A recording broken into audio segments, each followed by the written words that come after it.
कक्षा 6 के प्यारे विद्यार्थियों नमस्कार। अपना जो पाठ चल रहा है मोबाइल की आत्मकथा, उसके अंदर आज हम बात कर रहे हैं भाषा की पहचान। देखिए, भाषा की पहचान अभ्यास के अंदर आज हमारे सामने है क्रिया विशेषण। क्रिया विशेषण क्या है? देखिए, विशेषण अलग होते हैं, क्रिया विशेषण अलग होते हैं, दोनों में बहुत बड़ा अंतर होता है। विशेषण शब्द है वो संज्ञा और सर्वनाम की विशेषता बताते हैं, जबकि क्रिया विशेषण केवल क्रिया शब्दों की विशेषता बताते हैं। देखिए, परिभाषा इस प्रकार से है इसकी। क्रिया की विशेषता बताने वाले शब्द क्रिया विशेषण कहलाते हैं। जैसे कछुआ धीरे धीरे चलता है, तो धीरे धीरे विशेषता है चलना क्रिया की। क्रिया विशेषण के 4 भेद होते हैं: कालवाचक क्रिया विशेषण, स्थानवाचक क्रिया विशेषण, रीतिवाचक क्रिया विशेषण, परिमाणवाचक क्रिया विशेषण। तो देखिए, कालवाचक क्रिया विशेषण में क्या होता है कि क्रिया के होने के समय का बोध होता है। स्थानवाचक क्रिया विशेषण में क्रिया के होने के स्थान या दिशा का बोध होता है। और रीतिवाचक क्रिया विशेषण में क्रिया के होने की रीति या तरीका या ढंग का बोध होता है। और परिमाणवाचक क्रिया में क्रिया की मात्रा का बोध होता है कि क्रिया कितनी मात्रा में और किस प्रकार से हो रही है। आपकी पुस्तक के अंदर आप ये चीजें देख सकते हैं। आपकी पाठ्य पुस्तक में पेज नंबर 67 पर यानी 67 के ऊपर आप इसको देखेंगे तो वहां पर आपको मिलेगी भाषा की पहचान। भाषा की पहचान के अंदर जब आप जाओगे तो देखिए, भाषा की पहचान में आपके लिखा हुआ मिलेगा आपको क्रिया विशेषण। क्रिया विशेषण में देखिए, इसकी परिभाषा लिखी हुई है। क्रिया की विशेषता बताने वाले शब्दों को क्रिया विशेषण कहते हैं। कि जिस तरह से कछुआ धीरे धीरे चलता है, विकास प्रतिदिन बढ़ता है, तो धीरे धीरे चलना क्रिया की विशेषता है, प्रतिदिन पढ़ना क्रिया की विशेषता है। इन वाक्यों में रंगीन शब्द धीरे धीरे और प्रतिदिन क्रमशः क्रिया के कैसे और कब होने का बोध कराते हैं, इसलिए क्रिया विशेषण है। देखिए, क्रिया विशेषण के 4 भेद है। क्रिया विशेषण का पहला है कालवाचक क्रिया विशेषण, दूसरा है स्थानवाचक क्रिया विशेषण, तीसरा है रीतिवाचक क्रिया विशेषण, चौथा है परिमाणवाचक क्रिया विशेषण। इनकी जो विशेषताएं हैं वो आपके अगले पेज पर पुस्तक में दी हुई है। पेज नंबर 68 के ऊपर आप देखोगे तो उसके अंदर आपको मिलेगी सबसे पहले कालवाचक क्रिया विशेषण। तो देखिए, कालवाचक क्रिया विशेषण में क्या होता है कि जिस क्रिया विशेषण शब्द से क्रिया के होने के समय का बोध होता है उसे कालवाचक क्रिया विशेषण कहते हैं। जैसे सूर्य प्रातः निकलता है या उदय होता है। प्रिया स्कूल से अभी लौटी है, तो इसके अंदर क्रिया यानी निकलना और लौटना, इनके काल का यानी समय का बोध होता है। अभी यानी वर्तमान में, प्रातः यानी सुबह। इसी तरह से दूसरा देखिए स्थानवाचक क्रिया विशेषण।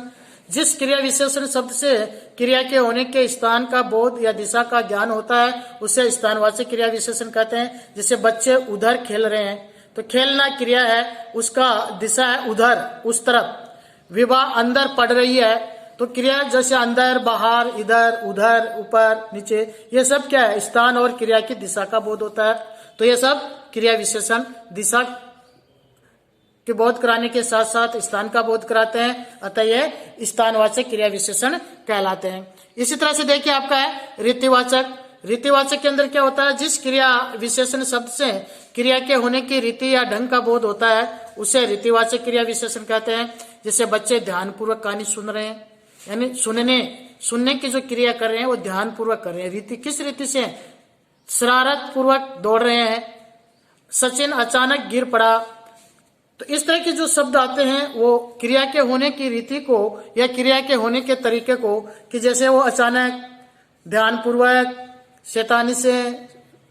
इसी तरह से जैसे परिमाणवाचक के अंदर क्या होता है? क्रिया विशेषण शब्द में क्रिया की मात्रा का बोध होता है, उसे परिमाणवाचक विशेषण कहते हैं। चंदन ने बहुत जलेबी खाई, तो यहाँ बहुत यानी खाई क्रिया बहुत हो गई, इसलिए बहुत पढ़ाई की, बहुत खेल खेला, तो यहाँ पर यह होता है। अब देखिए, यहाँ पर एक विशेष चीज जो आपके आ रही है वो आ रही है विशेषण तथा क्रिया विशेषण की पहचान।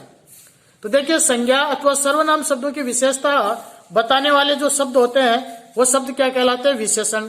जबकि इसके ठीक विपरीत क्रिया की विशेषता बताने वाले शब्दों को क्रिया विशेषण कहते हैं। जैसे नीतू सुंदर लिखती है, तो यहाँ सुंदर किसकी? लिखने की क्रिया का ये विशेषण होना है, लिखने की। इसी तरह से नीतू सुंदर है, तो यहाँ पर ये सुंदर किसके लिए है? नीतू के लिए। और यहाँ किसके लिए है? लिखने के लिए। तो यहाँ पर ये विशेषण हो गया, यहाँ पर हो गया क्रिया विशेषण। आज आपके लिए अभ्यास के लिए, होमवर्क के लिए देखे, आओ करें साथ। दिए गए वाक्यों में आए उचित क्रिया विशेषण शब्दों पर गोला बनाना है। विजय प्रतिदिन से करने जाता है। पिताजी इलाहाबाद से कल आएंगे। विजय बाहर खेल रहा है, भेड़ इस ओर आ गई है, विनय कम बोलता है, सोहन इधर बैठ जाओ। तो इनके अंदर आपको क्रिया विशेषण शब्दों पर गोला लगाना है। इसी के साथ साथ देखिए इधर है, बंदर छत पर अचानक आ गया, इस साल सर्दी अधिक पड़ रही है, आनंद भीतर बैठा है, मालती शीघ्रता से उठी। तो इनके अंदर आपको जो विशेषण है, क्रिया की विशेषता बताने वाले जो शब्द है, क्रिया विशेषण शब्दों पर आपको गोला लगाना है। इसके साथ ही देखिए आओ करें 8 के अंदर भी दिए गए वाक्यों में से क्रिया विशेषण शब्द छांटकर उनका नाम और उनका भेद लिखना है। कि जिस तरह से है, बगुला ध्यान मगन बैठा है, तो ध्यान मगन बैठना क्रिया की विशेषता है, यानी तरीका। तो यहां पर आएगा रीति, रीतिवाचक क्रिया विशेषण। क्रिया विशेषण शब्द कौन सा है? ध्यान मग्न। भेद में क्या लिखोगे? रीतिवाचक। इसी तरह से जैसे आपका है, राघव प्रतिदिन पढ़ता है, तो यहाँ पर क्रिया विशेषण शब्द है वह है प्रतिदिन, और इसके साथ इधर आप इसका भेद लिखोगे जो पीछे आपका आया हुआ है। तो इस तरह से आपको ये 7वां अभ्यास करना है, 8वां अभ्यास करना है, और इसके साथ 9वें अभ्यास में भी आपको करना है। दिए गए रिक्त स्थानों में उचित क्रिया विशेषण शब्द आपको भरने हैं। तो इनमें से आपको देख करके अभ्यास 7, 8 और 9 आज के इस क्रिया विशेषण पर आधारित है, इनको आपको होमवर्क के अंदर करना है। आज के वीडियो के लिए हम यहीं इसको रोकते हैं। अगले वीडियो में हम अगले टॉपिक पर बात करेंगे, और अगला जो आपका टॉपिक लेखन वाला है वो तो कट गया है, और इसके साथ ही हम अगले टॉपिक में चलेंगे। नेक्स्ट जो आपका पार्ट है अशोक का शस्त्र त्याग, उसके लिए हम बात करेंगे। तब तक के लिए नमस्कार।